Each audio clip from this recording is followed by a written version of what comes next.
I found it inspiring during the course of your presentation to absorb the value of Bichon b'Hashem, trust in Hashem, even when things are not exactly certain how things are going to turn out. But when you have Bichon b'Hashem, things just may turn out for the best. Yeah, and I mean, I think it's a point that I've tried to make before about Akedat Yitzchak, that is more likely to be the case if you stay open and you listen, meaning that Avraham changes course, and so Yitzchak is saved because Avraham, once he gets to the mountain, he sees a different opportunity than one might have anticipated, and that is assigned to him, and then the ayil, the ram, becomes the korban, and so I think the point is that if you say, like, I trust in Hashem and I also know how things are going to play out, and so my trust in Hashem is that I have certainty about my vision of the future being guaranteed, then I think that can lead to trouble. But what we're being modeled in the example of Avraham is instead this idea of bitachon, or emunah in HaKadosh Baruch Hu, in trust or faith in HaKadosh Baruch Hu, where you go step by step and you take some steps that seem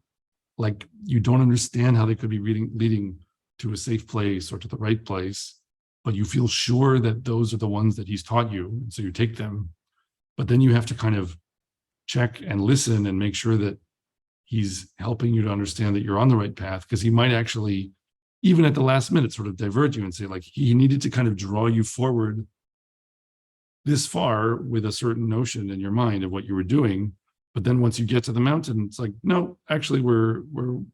going over and doing things with this ram now instead of what you thought you were here to do. And that, I think, is relevant even to the contemporary discussion, meaning that I don't think with something as momentous as this that anyone should have a crystal clear idea in their mind of, like, how are we supposed to untie all the knots of rejuvenating and resurrecting the mitzvot of the Mishkan and the Mikdash. There are provisional ideas you could have about how to get started, and so you take those steps, and it might be, one might be, B'ezrat Hashem, pleasantly surprised at how easy certain other pieces become once you take those initial steps, and that there's kind of an expected bitterness to bringing about change in that situation that might be not necessary if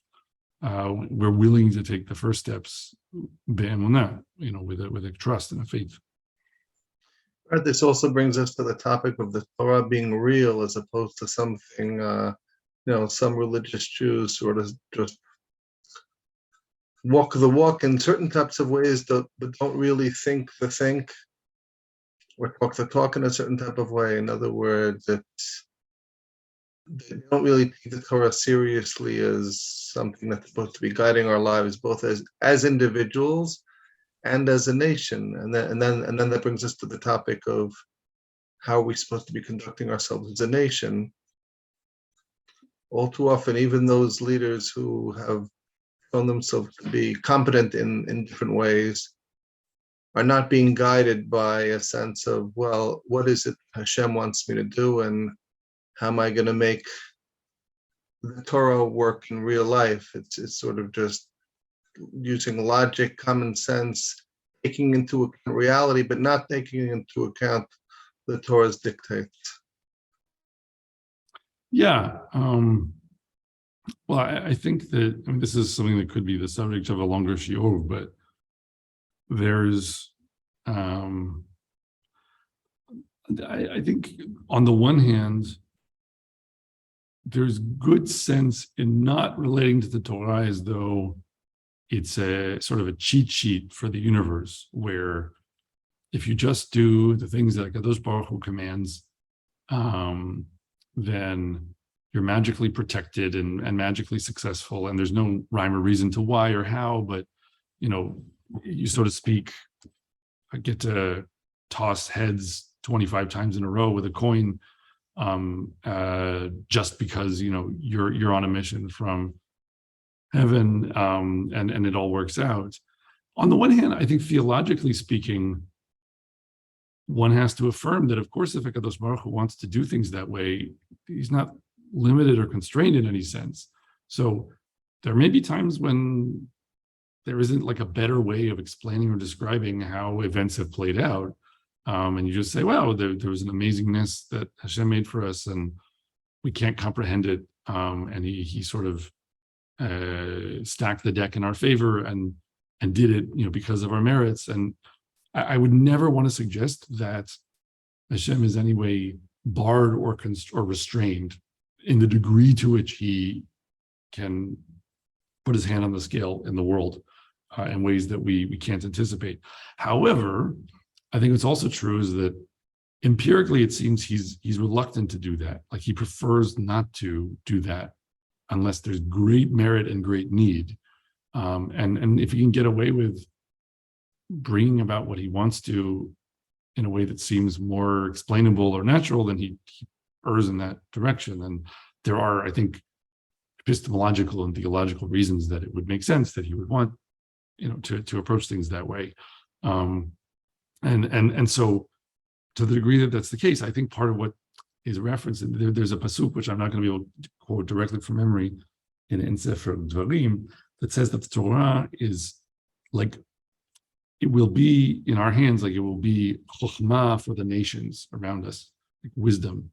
And I think that people don't necessarily always read enough into that statement. Like, what is chokhmah? Chokhmah is the sort of the craftsman's knowledge of how the world works, meaning like, if you heat metal to this temperature, it will melt, and then you can pour it into this shape, et cetera, et cetera. And to say that the Torah in the eyes of the Goyim can be like chokhmah, it's saying there is a craftsman's rationale to why it's all expected to work, meaning that when the Torah promises you something like that, there will be bracha in the 6th year to cover the 7th year when you refrain from surplus cash cropping agriculture in shemitah or something like that, that this is not saying there will be magically, twice as many or 3 times as many crops in the 6th year, and there's no explanation or reason why, and you can just say thank you. If the Torah is teaching us that there is chokhmah behind this, then it means like we can understand to some degree like what the Torah is talking about. And I happen to think in the case of shemitah, for example, that at least part of what it's saying is that when you cultivate a society that is capable of lifting its eyes from backbreaking subsistence agriculture for a year every 7 years, you cultivate in the human capital the ability to conceive of how to prosper other ways. And actually, there's a lot of wealth that can be created when you sort of lift your eyes from scrabbling in the dirt or pushing a yoke and start to think about, well, how could this be done more efficiently? Or how could I make something that I could trade with someone and then they could, give me some things that I need instead of my having to produce them myself. And so I think one of the amazing lessons of Shemitah is that when you have this shamat of a whole year where you don't act like an ancient society always holding on by its fingernails on the brink of starvation, and you force people to fire drill famine in that way every 7 years, you actually create the room for much more valuable kinds of wealth-producing human capital to germinate, and then you can become a wealthy society, and you can import whatever food you need in the 7th and the 8th year and whatever. So and that is certainly how we live now. We import a lot of food, and we're capable of that because we've created a lot of wealth. And if we wanted to keep Shemitah very, very well, B'ezrat Hashem, we could, because we have the wealth to get vegetables from Uruguay if we want. And that is part of the lesson of Shemitah. So I think that's an example of how there's a chokhmah to mitzvot that don't necessarily, you don't want to wait until you understand that chokhmah in order to keep them. It's a chokhmah for the goyim, it's not for us. But for someone looking from the outside, there's an objective sense in which things in the Torah make sense, if you look at them carefully enough. And I think that by the same token, I wouldn't say like with Har HaBayit or anything to do with that, if we have enough bitachon, we'll be magically protected, and there's no understanding how. But I do think that getting to your point, that there are a lot of people who advocate for keeping the Torah, but then when they look at when they reason about how the world works, they say there are practical considerations to how the world works, and we're totally bound by them. But then often those considerations are much more based on kind of theories, like complicated theories that come from outside of our tradition of how the world works, and they still feel totally constrained by them. And so they'll say, well, we can't do X, we can't do the Korban Pesach because it'll immediately cause this other set of things to happen, and because of Pikuach Nefesh, we can't, or something like that. And I think once you cross that line, what you're doing is you're saying there is no chokhmah to why keeping the Torah should work, and you're denying that should be possible, when in fact there are such chokhmot that are there for us to understand. And then at the same time, you're saying, like, because of a theory of how things work, or even, let's say, a belief system that comes from outside of our tradition, we can't keep the Torah, because our hands are bound. And yeah, I do think that you see that far too often, and you can see it, as you say, like in very much an Orthodox setting, where there's kind of commitment to halakha where it is practically possible, but then the attitude about how the world works does not presume that HaKadosh Baruch Hu is there to be involved in how events play out. And then as a result, we hang back from doing things that he expects of us. But it was interesting what you were conveying, that there's the possibility of, when we use the technology that's prevalent in the Gentile societies, that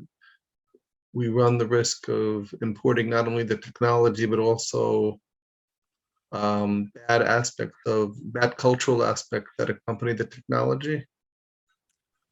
Yeah, well, I think that's a theme that you can find in Tanakh, going very far back. Like, if you look at the nation of Tzor, for example, Tyre, which is it stands for the idea of the Phoenician or seafaring rich people to the north, in Lebanon, etc. They're a very complicated story, because if you read Yechezkel HaNavi, it sounds like they're the bad guy, like, oh, they're so corrupt, they're just obsessed with all of their wealth and their wisdom, and it will be their downfall, and they're going to be, overrun by ravening hordes, and it's because they have worshipped the work of man, and they worship themselves and their own wisdom instead of worshiping God. But also you have, Hiram, who's Melech at a certain time. He's Melech Tzor, and Hiram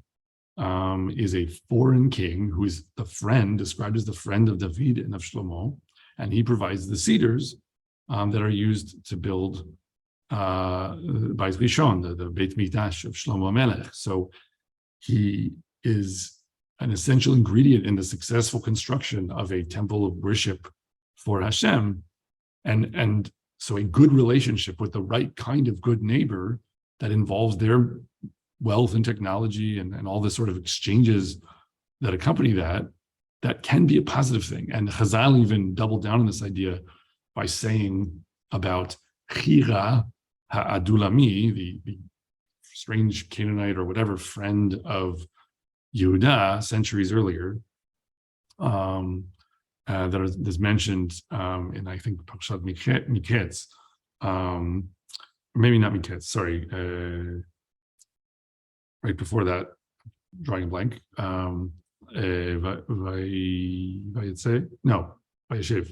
sorry. So that Hiram and Hira are the same person, which obviously is not historically easy to put together if this guy is not going to live for a very, very, very long time. But the point that it's making is that it's talking about the Davidic monarchy is going to be born from the event where Yehuda gets together with Tamar while he's visiting Hira Ha'adulami. So,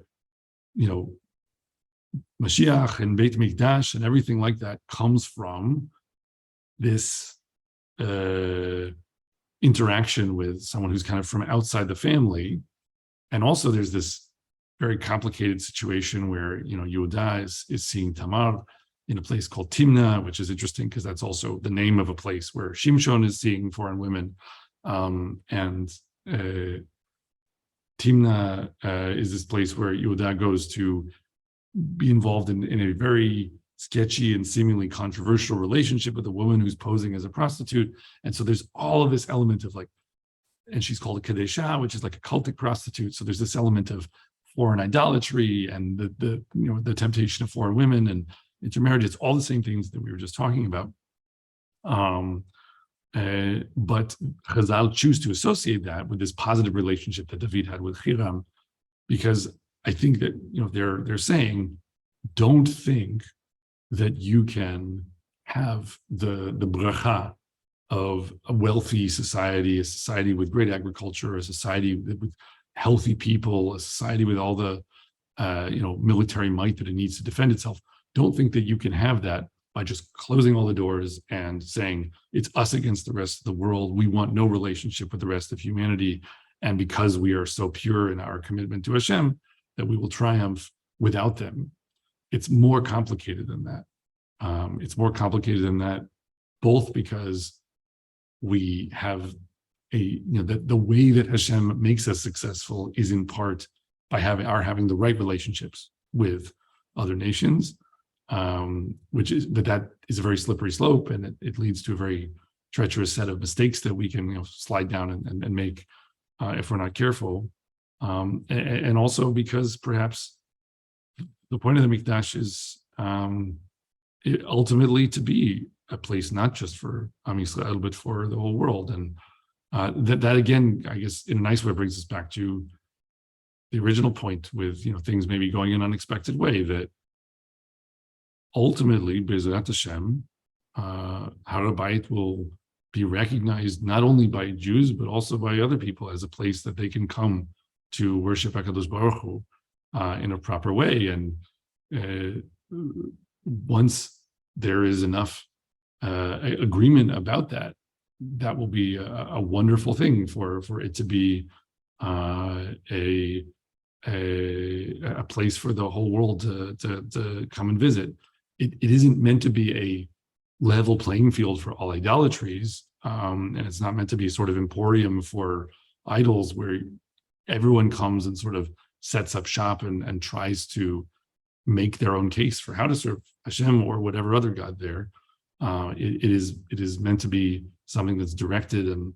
and coordinated and built and managed by Am Yisrael according to the Torah. But the invitation to the nations of the world to ultimately participate in that and meet Hashem there and worship Him alongside Am Yisrael, I think is the ultimate hope we have, that all the fear of tampering with the situation there that some people sometimes try to whip up might be a bit misplaced. And it could be that with maybe no difficulty of that kind, but less than we expect, by showing the right commitment to Hashem, we could get to a situation where there's more there that seems to invite the world to peace than we first might anticipate. We would like to encourage our viewers to share these videos with friends and send in your responses. If you would like to obtain Birkon Nusach Eretz Yisrael or invite the rabbi for a speaking engagement, please email us at office@machonshilo.org.